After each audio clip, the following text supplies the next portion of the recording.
Percobaan kali ini saya sudah menyiapkan ada 4 buah gelas yang berisi macam-macam larutan. Yang pertama ada larutan yang berisi air putih, larutan gula, larutan garam, dan juga minyak goreng.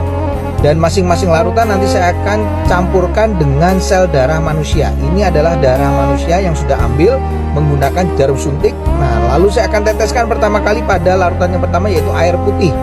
Kalau kita perhatikan di sini darah dengan air putih langsung akan larut. Bahkan ini saya siapkan ada batang pengaduk, saya akan aduk sampai dengan merata, dan di bagian batang pengaduknya pun juga tampak bersih, tidak ada darah yang menempel. Ini artinya darah dengan air dia akan terlarut sempurna. Lalu bagaimana dengan larutan gula? Saya akan teteskan darah pada larutan gula. Kalau kita bandingkan dengan air putih tadi, pada larutan gula ini sel darahnya tidak akan larut ke bawah, justru dia akan mengendap di bagian atas. Dan akan saya gunakan batang pengaduk. Nah, Anda bisa lihat ini beda sekali. Sel darahnya justru menempel pada batang pengaduk. Ini kenapa? Karena gula itu bersifat perlengketan. Berbeda dengan air putih tadi, batang pengaduknya bersih.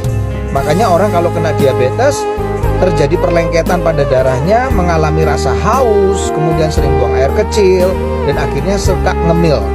Nah, bagaimana dengan orang yang hipertensi? Ini adalah larutan garam. Ini darahnya saya akan teteskan pada larutan garam. Lalu saya akan juga sama masukkan batang pengaduk. Dan ini berbeda dengan diabetes, di mana sel darah yang menempel pada batang pengaduknya tidak selengket pada gula, larutan gula. Tapi yang membedakan pada orang darah tinggi atau hipertensi yang terlalu sering makan asin-asin, ini kelihatan sel darah merahnya akan terurai, dia akan rusak, dia akan pecah. Makanya orang darah tinggi bisa mengalami pecah pembuluh darah. Yang terakhir saya akan teteskan darah ini di dalam minyak goreng.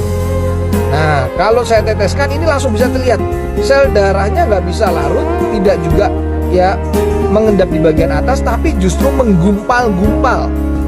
Ini membuktikan bahwa orang yang tinggi kolesterolnya akan mengakibatkan penggumpalan sel darah. Jadi sel darahnya akan menggumpal-gumpal, dan ini yang bisa menimbulkan penyumbatan pada pembuluh darah. Ini adalah percobaan sederhana yang saya lakukan dengan menggunakan 4 macam larutan yang berbeda. Semoga percobaan ini bisa menjadi inspirasi untuk kita agar tetap sehat.